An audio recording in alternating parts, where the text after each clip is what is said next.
안녕하세요. 이슈 K입니다. 대한민국은 24일 카타르 알 라이안에 위치한 에듀케이션 시티 스타디움에서 열린 2022 카타르 월드컵 조별리그 H조 1차전에서 우루과이와 0대0 무승부를 기록했습니다. 해외 커뮤니티에서는 경기 전 대한민국의 열세를 예상했었습니다. 하지만 한국은 전반 철저한 관리 축구를 펼치며 안정적인 경기력을 선보였고 결국 분위기를 끌어올리는 데 성공하며 비록 황의조가 골을 완성시키지는 못했지만 빌드업 작업은 잘 이뤄지는 모습을 보였습니다. 무승부로 경기는 종료되었지만 경기 내용에 대한 칭찬들이 보이고 있습니다. 함께 살펴보도록 하겠습니다. 솔직히 게임에서 가장 흥미로웠던 부분은 손흥민이 가면을 쓰고 축구를 하는 것을 보는 것이었습니다. 무승부는 한국의 승리입니다. 가나를 이기고 포르투갈을 상대로 비긴다면 진출 가능성이 높다고 생각됩니다. 무득점 경기가 지루하다고 생각하는 바보에게 이번 경기는 매우 치열했습니다. 전반전은 훌륭했습니다. 많은 기회, 통제를 위한 좋은 몸싸움. 무승부는 괜찮지만 정우영은 정말 형편없는 실수를 해서 답답합니다. 그는 한국의 중원에 절대적으로 중요합니다. 그의 수비적인 포지셔닝, 태클, 공격성은 미드필더의 안정성을 제공합니다. 나에게 그는 손흥민과 김민재와 함께 핵심의 일부입니다. 공정하게 말하면 우루과이와의 무승부는 놀라운 일이 아닙니다. 우루과이는 예선에서 그다지 좋은 성적을 거두지 못했고 한국은 2002년 이탈리아전, 2018년 독일전처럼 늘 위협적이었습니다. 한국은 항상 우루과이와 경쟁을 해왔습니다. 그들이 지난 월드컵에서 만났을 때 한국은 그들을 상대로 전반적으로 더 좋은 경기를 펼쳤지만 득점하지 못했고 우루과이는 득점했습니다. 우루과이는 여전히 우세하지만 우루과이가 55대 45 또는 60대 40으로 우세할 정도로 큰 차이는 아닙니다. 한국은 파이널 서드에서 공을 조금 더 잡고 있어야 득점할 수 있습니다. 두 팀의 아름다운 경기. 그들은 90분 내내 있었다. 김은 잘했지만 김은 평균 정도였고 김은 형편없었지만 김은 괜찮았다. 한국은 더 나은 팀이었습니다. 심판은 경기장을 평준화했습니다. 후반전 마지막 10분은 꽤 흥미진진했습니다. 그전 후반전에 대해서는 지금까지 월드컵 최고의 경기 중 하나, 이 경기를 사랑합니다. 한국은 이번 경기에서 최고의 모습을 가졌습니다. 우루과이는 풀백, 미드필더, 공격에서 형편없었습니다. 여기 멕시코 팬으로서 잘했어, 대한민국. 우리는 여전히 지난 월드컵에서 여러분에게 빚을 지고 있습니다. 아주 잘 플레이했습니다. 아, 그리고 이 심판들 엿먹어라. 이번 월드컵에서 심판의 질은 꽤 나빴습니다. 양쪽에서 선언되지 않은 파울이 너무 많았고 선수들이 더 신체적으로 플레이하게 되고 부상 가능성을 높였습니다. 나상호 오늘 경기 정말 잘했다. 오른쪽 라인은 전반전 우루과이 쪽을 지배했다.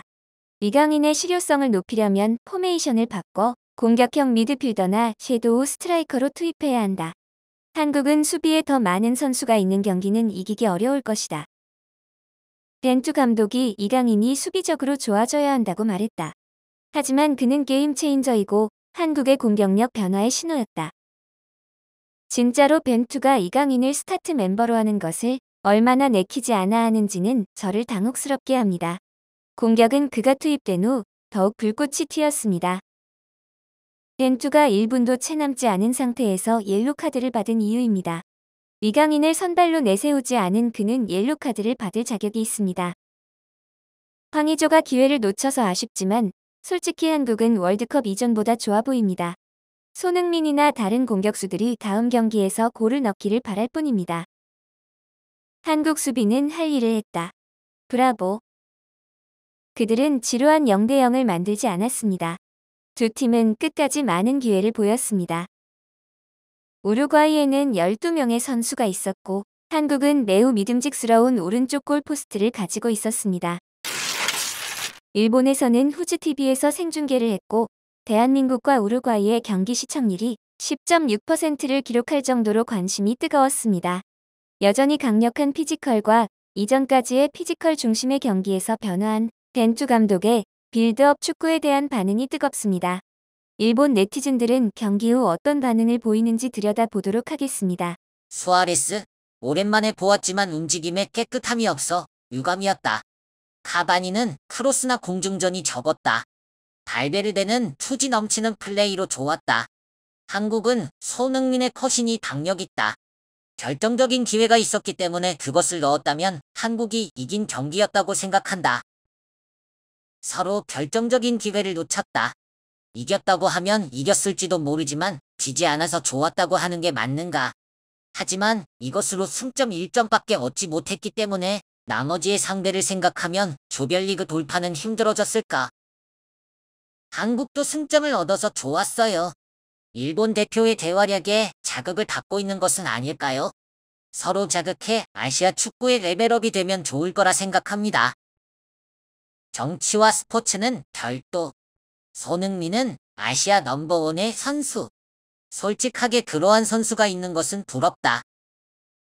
한국은 굉장한 기세였어. 기세에서는 우루과이를 이기고 있었네. 여기에 와서 벤투 감독의 빌드업 축구도 열매를 맺고 있는 것 같고 조별리그 돌파할 수 있을지도. 태권도 축구를 할 거라 생각했지만 꽤 깨끗한 경기를 하게 됐다. 그 운동량은 상대팀에게는 위협일 수 있습니다. 한국은 역시 피지컬 강하다. 골은 들어가지 않았지만 좋은 게임이었습니다. 한국은 전반 확실히 빌드업 축구를 전개하고 있었다. 지금까지의 기세만이 아닌 새로운 조직력을 본 것 같다. 그렇지만 후반은 그것이 무너졌을까? 피로도 있겠지만 속도도 떨어졌다. 5인 교체 가능이라는 이번 룰을 살릴 수 없었을까? 한국은 선수를 5명 두고 수비해 벤탄쿠르나 발베르데에게 전혀 빌드업 시키지 않았다. 결과적으로 우루과이는 미드필드를 생략해 롱볼 등의 단조로운 공격이 되었다. 지루하게 보이는 것은 한국 수비진이 꽤 노력하고 있었기 때문입니다. 다만 수아레스만은 시합에 나올 수 있는 컨디션이 아니네요. 너무 움직임이 둔하다. 다음 경기는 카바니와 누네스 선발로 좋다고 생각합니다. 우선 보고 생각한 것은 한국은 굉장하다는 것입니다. 저도 축구는 잘 모릅니다만 2002년에 아시아에서 유일하게 준결승에 갔었다는 걸 압니다. 아무튼 한국은 독일을 이미 이전에 이겼고 일본하고 비교할 수 없습니다. 한국의 수비는 마지막까지 집중해 좋았다. 빼앗고 나서의 카운터도 적극적이고 좋았다. 다만 쌍방에게 말할 수 있는 일이지만 슛이 문제일 것이다. 한국은 피지컬로 밀리는 부분이 있었지만 벤투 감독의 패스 축구와 기세의 힘과 스태미나에서 호각으로 싸웠다. 아시아로부터 결승 토너먼트에 진출하면 굉장한 일이 될 겁니다. 한국 권투도 있지만 그 이상으로 우루과이가 기대치에 미치지 못했던 인상이 강하다. 패스와 트랩의 미세한 실수가 매우 눈에 띄었다. 한국은 황의조가 골을 넣었어야 한다. 아시아의 수준도 점차 상승하고 있다는 것이 좋은 것일까요? 한국이 승점을 얻어서 무엇보다 다행입니다. 열심히 했으니까요. 경기 중 우루과이의 마르틴 카레세스 선수에게 오른발을 밟혀 신발이 벗겨지고 양말이 찢어졌지만 꿋꿋하게 다시 일어났던 손흥민 선수는 경기 후 믹스트 존에서의 인터뷰에서 선수들이 아쉬워하는 부분이 너무나도 고맙고 자랑스러웠다. 이 자리를 통해 선수들에게 너무 잘해줘서 고맙고 절 대신 커버해주고 열심히 뛰어줘 고맙다고 말하며 감사함을 전했습니다. 2010년 남아공 월드컵 이후 12년 만에 16강 진출에 도전하는 대한민국은 오는 28일 에듀케이션 시티 스타디움에서 가나와 조별리그 2차전을 치르게 됩니다. 선수들이 컨디션 관리를 잘하여 부상 없이 좋은 모습을 보여주길 기대하며 마무리하겠습니다. 오늘도 재밌게 보셨다면 좋아요와 구독 부탁드립니다.